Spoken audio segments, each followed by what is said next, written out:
রফিকুল আফসারি আজকে একজন জামাতের আলেম দাবিদার, ওয়াজি হুজুর, হক্কানি আলেম দাবিদার ধর্ষক এবং বলাৎকারকারীর সাথে আপনাদের পরিচয় করে দেব আমি। এই জামাতের আলেম নামধারী জামাতের আলেমরা যে কত বড় ধরনের পিশাচ হয় আজকে আমি প্রমাণ করে দেবো, আপনাদেরকে দেখাই দিব, তাদের মুখোশ উন্মোচন করে দেবো। এই জামাতি আলেম মনে হয় তার নিজের ফতুয়াতেই তার মাকে কতবার ধর্ষণ করছে, আপন মায়ের সাথে সে কতবার যে মার সাথে জেনা করছে সেই প্রমাণটাও আপনাদেরকে এখন আমি দিয়ে দিই। দেখেন, প্রথমে আমি আপনাকে বলি যে এই যে জামায়াতের একজন এমপি, উনি একজন বালিকা নিয়ে, তরুণীকে নিয়ে হোটেলে ধরা পড়ছে। ধরা পড়ার পরে ভিডিও ভাইরাল হয়েছে, সামাজিকভাবে হইচই হয়েছে। তার বিরুদ্ধে জামাত যা ব্যবস্থা নিছে, এটা তো ব্যবস্থা নেওয়ার লোক আমরা না, পাবলিক না, কিন্তু একটা ঘটনা ঘটলে ভিডিও ছাড়লে সামাজিক যোগাযোগ মাধ্যমে শেয়ার করবে, কমেন্টস করবে, ভাইরাল করবে, এরই নিয়ম। এখন দেখেন, হাদিস কোরআনের ফতুয়া দিয়া এই জামাতি বক্তা আলেম সে কত বড় জারজ, সে প্রমাণ করে দিতেছে যে এই অপরাধ আমাদের। যারা এই ভিডিও দেখছি, যারা ভাইরাল করছি, যারা ভিডিও করছি, যারা সমালোচনা করতেছি, আমরা সবাই বলে একেবারে সবাই আমরা গুনাহগার। এই হারামজাদার মুখোশটা আজকে উন্মোচন করি। দেখেন, আমি বলতাম না, আমি একজন আলেমকে নিয়ে বলতাম না, উনি সবসময় এগুলো বলে, কিন্তু বললি নাই। কিন্তু কেন বলছি? আরে হারামজাদা, ধর্ষণ করবি তুই? তোরা কি আমরা করতে বলছি? বা এদেশের জনগণ ধর্ষণ করতে বলছে? বা এদেশের জনগণ কি ধর্ষণ করার জন্য মামলা করছে বা মারতে গেছে? জনগণ ভিডিওটা দেখলো, কেউ কমেন্টস করলো, কেউ শেয়ার করলো, এর জন্য সে এখন আমাদেরকে সবাইকে গুনাহগার বানাই দিতেছে। এটা তোর বাপের বানানো হাদিস। তোর বাপ জামাতের প্রতিষ্ঠাতা, মওদুদির যে ফাঁসি হয়েছিল, এটা জানিস? এইসব হাদিসের কারণে ফাঁসি হয়েছিল, পরে কোনো এক সময় জেল খাইটা ক্ষমা পাইছিল। আর বেটা, বাংলাদেশে যদি ইসলাম কায়েম থাকতো তো তোরও ফাঁসি হওয়ার 100% তোর ফাঁসি হইতো। কত বড় বেয়াদব! এখন আমরা এদেশের জনগণ গুণাগার হয়ে গেলাম। সব ধর্ষণ করলো জামাতি এমপি, বহিষ্কার করলি তোরা। এখন এদেশের জনগণ কি চোখ বন্ধ করে থাকবে? তারা ভিডিও দেখছে, এখন তারা নাকি সবাই পাপী এবং গুণাগার হয়ে গেছে। আর বক্তব্যটা আগে শুনে আসি, তারপর আর এদিকে রাম ধলাই দিতেছি। দেখেন, শুনে জুমার নামাজ পড়েন, এতে কি মুসলমানের তো থেকে আমাদের থেকে শুনতে হবে। আমরা হচ্ছে আপনাদের শিক্ষক। একটা শিক্ষক যদি দুই ছাত্র মারামারি লাগে, একটা শিক্ষক আমি আর জিজ্ঞাই, শুধু একদিন জুমার নামাজ পড়েন। ও কি বলছে যে আমরা হলেন জাতির শিক্ষক, তুই বালের শিক্ষক, তোর চোদে কেটা বেটা। আই, কিসের শিক্ষক তুই? তুই এই ভিডিওতে বলতেছিস, যারা এটা দেখছি, শেয়ার করছি, ভিডিও করছি, প্রচার করছি, হাদিস কোরআন দিয়ে বুঝাইতেছিস যে আমরা সব গুনাহগার। আর নজরুল যে ধর্ষণ করছে তার কোনো দায় নাই, সে মুরব্বী মানুষ। হারামজাদা, তুই কি এর বালের শিক্ষক? তুই যে ধর্ষণ করছে তার অপরাধ নেই? তুই যদি তাকে সহ বলতি যে অপরাধ সেও করছে, আমরাও করছি, যারা দেখছি তারাও করছি গুনার কাজ। হারামজাদা, তুই যদি তাকে ফেরেশতা বানিয়ে দিলি, তার কথা তুই বলিস নাই যে সে অপরাধ করছে। আবার দাবি করে যে উনি তুই আমার বালের শিক্ষক, তোর চোদা কেটা বেড়া। বাকিটুকু শুনি, রাখেন। ও বলে শিক্ষক, জাতির শিক্ষক। তোর মতো আলেমকে এই বাংলাদেশের মুসলমানরা চোদেও না বেটা। সে সব আর আলেম তুই, হ্যাঁ? যে বেটা ধর্ষণ করছে তার কোনো দায় নাই, আমরা দেখছি আমাদেরকে তুমি হাদিস দিয়া মৌদুদি হাদিস দিয়া গুণাগার বানাই দিলা, তাহলে আমরা চুপ থাকবো? এই দেখেন ওর বক্তব্যটা পুরোটা শুনে আসি, দেখেন, হ্যাঁ দেখেন, হ্যাঁ। একটা শিক্ষক একটা পক্ষ নিয়ে মারামারিতে থামায়, ঠিক আমরা এটাই চিন্তা করি।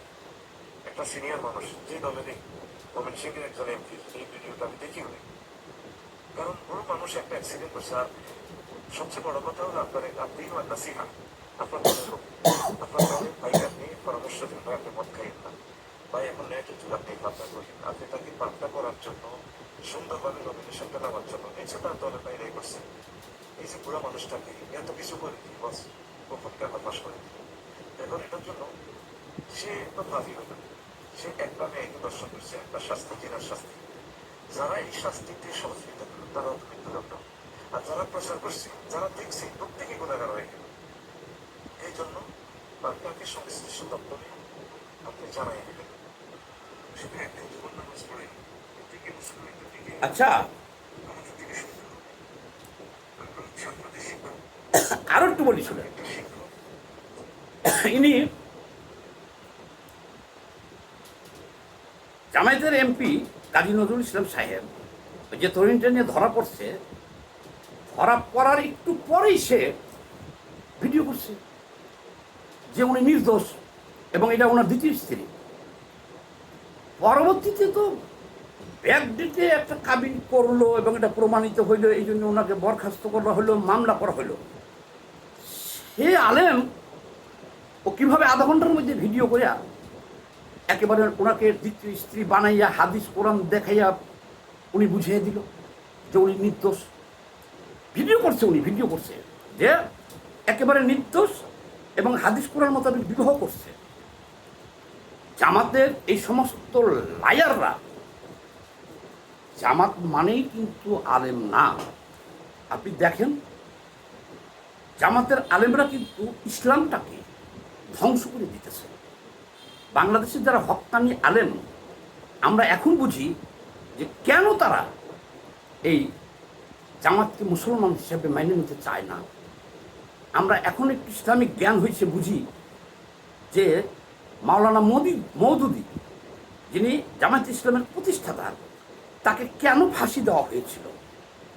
এই রফিকুল আফসারি অজ করে যে টাকা ইনকাম করে, এ দেখবেন প্রত্যেকটা অজ মাহফিলে ওনার কোনো বক্তব্য বয়ান নাই, উনি নিজেই কিছু কাগজ প্রশ্ন লিখে, এটা আমরা জানছি ওনার নিজের লোকজনের মাঝে দেওয়ার, তারপর সে অজে উঠে, তখন এই প্রশ্নগুলো আসে।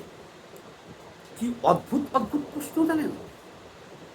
উত্তর: খালাকে বিয়ে করা যাইব কিনা, সৎ মাকে বিবাহ করা যাবে কিনা, সৎ বোনকে বিবাহ করা যাইব, মামিকে বিবাহ করা যাইব কিনা।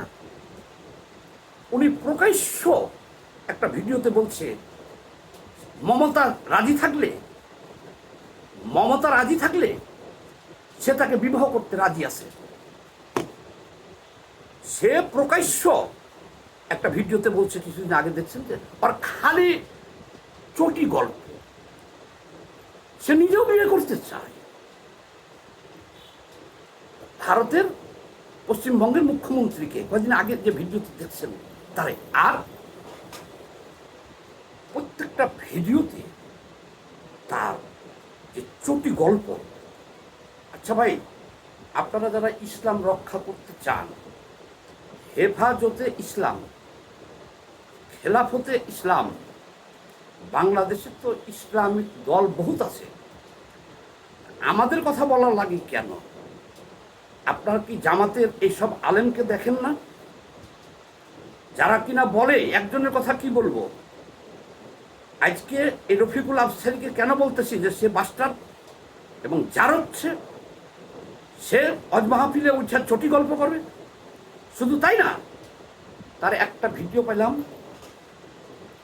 সে বলছে ডক্টর ইউনূস যত সুদ খাইছে, এটা পুরান ভিডিও, কিন্তু ইউনূস তখন ক্ষমতায় আসে নাই, আল্লাহ এত ঘুষ খায় নাই, এবং ঘুষখোররা হলো আপন মার সাথে জেনা করার চেয়ে বেশি অপরাধ। ডক্টর ইউনূস সেই হিসেবে তার মার লগে জেনাকারী একজন।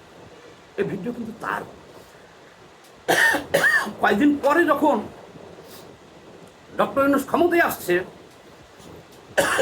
ওই যে মায়ের লগে জেনা করার অপরাধটাও কিন্তু সে হাদিস কোরআন দিয়ে বুঝিয়ে দিছে, আরবি দিয়ে বললে। আমরা তো বুঝি না আরবি। ক্ষমতা যখন আসছে তখন আবার আরবি দিয়ে বুঝিয়ে দিল।